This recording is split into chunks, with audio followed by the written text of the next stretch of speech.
Guys, it is Wednesday night here. I am filming absolutely last second to post this video on Thursday because you guys know Thursday is my book club days. Don't mind me. I am tired, ready for bed. If it was not for this video, I would be sleeping right now. I bit more than I could chew, and I started this about a week ago. I always try to do it like the week before the questions. I just prefer it that way. It's fresher in my mind. But because I was back to work, I just didn't realize how overwhelmed I was gonna be with my new promotion and just sleepy. Like, it's an adjustment going back to work after a month off. I tried to read some of this and I would literally fall asleep, and it's not that the book isn't good. I'm just a sleepy person in general. And then adding that, all of a sudden my alarm's going off at 5:45 a.m. when I haven't woke up that early in a long time has been a lot.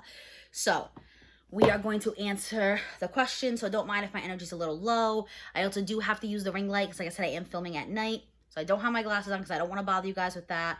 But I am going to have this book shoved up against my face. All right. So if you guys joined book club or you're just curious about this book, obviously there's going to be spoilers. But we read Hunting Prince Dracula. In another video, I mentioned the questions.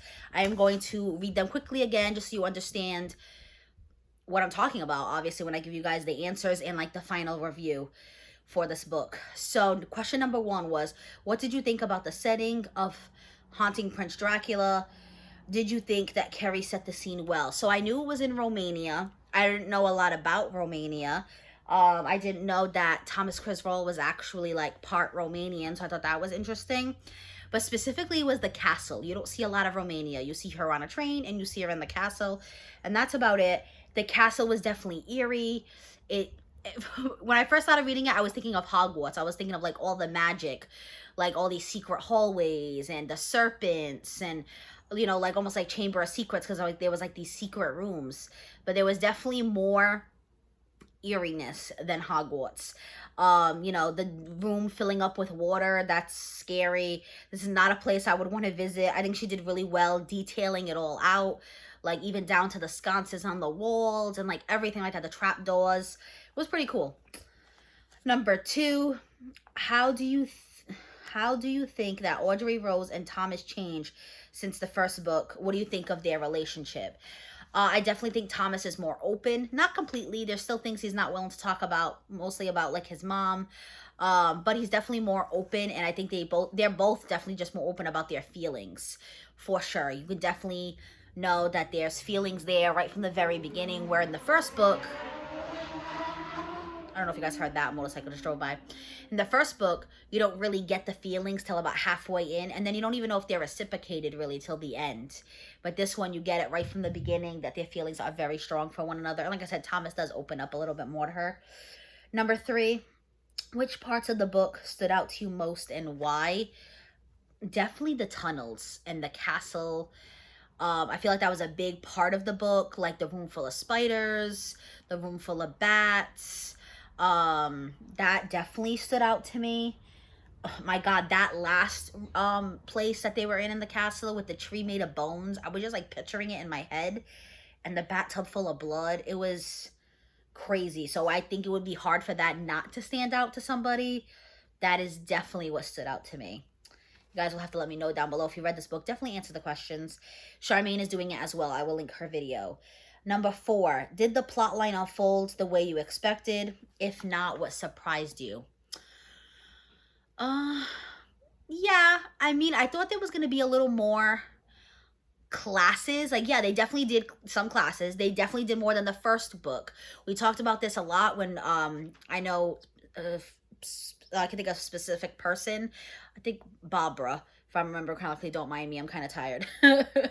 But we talked about how that was like kind of a plot hole in the book for the first one, because she's doing Uncle's lessons with Thomas, and it's supposed to be like a class with other students. She had to pretend to be a boy for and everything, and then all of a sudden there's no more classes.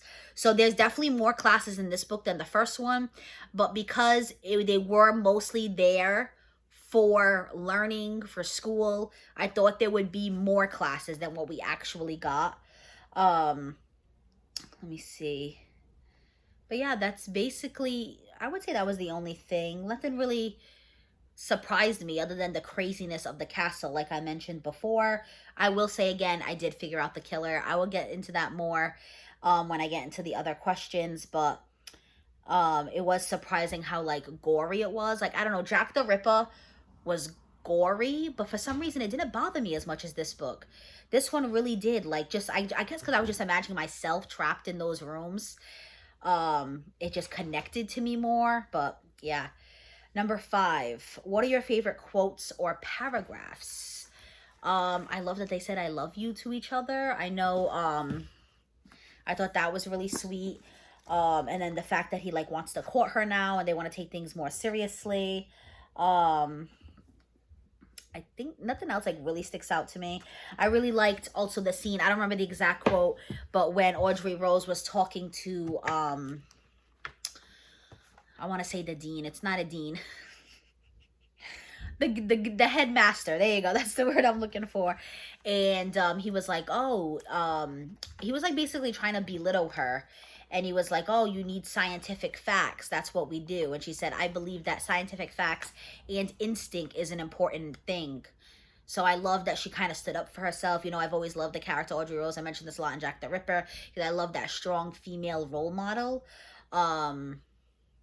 Because that's what I'm about. You know, if you guys don't watch the channel, I am actually a women and gender studies major. I graduated already.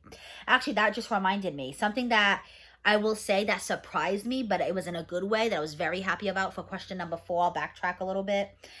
Was Dakiana. If I'm saying her name right. I didn't even know Thomas had a sister. He might have mentioned in the first one and I just didn't catch it. I also loved that she was gay. Of course, I had to be secret, where, you know, this book is based in 1800s. Like, that would definitely be extremely frowned upon. People still struggle with it now, sadly enough, in 2022. But that surprised me. I did not expect that for a book that is based in that time frame. So I'm really glad that the author decided to do that, because there was gay people. There has been gay people since the dawn of time. So I'm glad that she represented that. So that definitely surprised me, but in a good way. So I already told you number 5, favorite quotes and paragraphs. Like I said, when she talked to the headmaster, when they said I love you to each other. Number 6, did the book spook you or get under your skin in any way? And yes, like I said, for the castle, for sure. Especially those tunnels. The first time with the blood bats, whatever they were, vampire bats. And the body, and then and the way she was just explaining it. Like I said, that bothered me more than Jack the Ripper. I don't know why. Maybe, like I said, because I was imagining myself in that place. I was like, oh my God, being in this room that's filling up with water and like drowning would scare the frick out of me.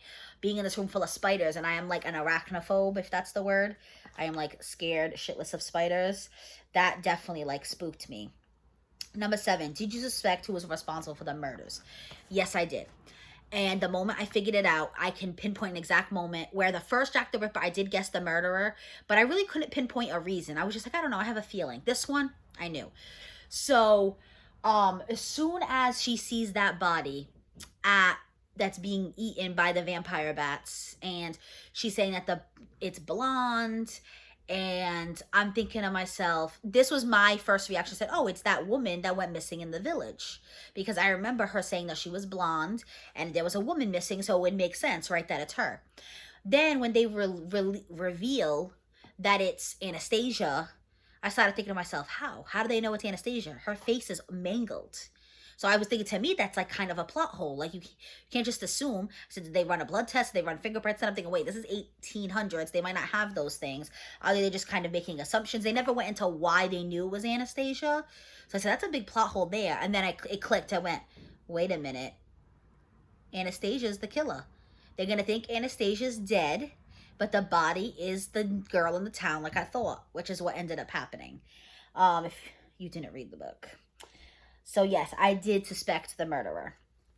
And that was halfway into the book, maybe a little more, somewhere in the 200s. So I guessed that about halfway into the book. And then number 8, the last one, because we only did 8 questions this time, is did you like the ending of the book? Would you change anything? I did like the ending of the book. I liked that they admitted their feelings for each other and they're getting more serious about each other. And it kind of ends on a cliffhanger, which you're used to with series, because there is another book. The first one didn't really end in a cliffhanger. I don't know if she planned on making it a series or if she thought that was going to be a standalone, but it literally ends with her uncle visiting her and he tells her about another forensic case. So, you know, there's going to be another book, which I will definitely read. Even though I am guessing the killers, I am still enjoying the series. I just can't give it like 5-star like I would with other books. I say all the time, if you guys pick it, I will love to discuss it with you guys, even though I read it. Good Girl's Guide to Murder is incredible. I want you guys to pick it, whether it's for September's book or a month in the future. I am dying to discuss that with you guys. I don't really know anyone who's read it.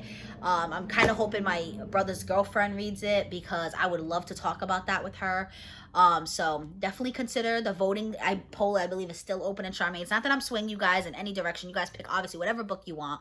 But if you like murder mystery, if you've been able to guess, if you've been reading Jack the Ripper and Hunting Prince Dracula, because I know some of you guys did guess the killer for the first book. And I feel like this one was even more obvious. So, but if you guys really want a murder mystery where like, oh my God, I don't know who the killer is till the very, very end, Good Girl's Guide to Murder is that one. If anybody guesses that, I would be shocked. Like, I'd be like, okay, you need to go buy a lottery ticket, because clearly you like look into the future or something. I don't know, but that is a really, really good series. So like that would be my 5-star. For me, these are about 3 stars. So they're definitely still, I still enjoyed them. I'm still reading them. I will definitely read the whole series. But it just doesn't have that, oh my God factor like other murder mysteries, because I do guess who the killer is. Hopefully it's not like that with the 3rd and 4th. We'll see when I get to them. But that is the questions for Stalking Jack the Ripper. Like I said, I will link Charmaine's video down below. Also, go check out her community tab, because we will be announcing, I'm not sure when she's closing it, but I know we're announcing the winner on Thursday. Our book club videos are always on Thursdays. So the first week we announce the book that we are reading for the month based on your votes. The second week is our... Is that the book goodie box? Yeah. We do like a goodie box of like things we're going to do while we read. I did like a red theme, because this book like had like a red to it, you know, vampire, Dracula. It doesn't always have a theme, but just give you an idea. Like I even had like a burgundy bookmark. The third week is the questions. So that way while you guys are reading, you can kind of keep track if you want. We decided to do 5 weeks now. We changed it. The 4th week is us suggesting books for the following month, and then Charmaine gets the community tab poll ready. I think next month it'll be me. Now that I have a community tab, we're gonna switch off. And then the final 5th week is us reviewing the book and going through the questions like I just did. So like I said, if any of you guys are interested, definitely check out for Thursday's book club. It will be like the announcement. If you guys read this book and want to answer the questions down below, please do so. I love discussing with you. I really liked the way we were talking back and forth about Jack the Ripper. Really curious to see what you guys pick for next book. There was definitely some really good suggestions in there.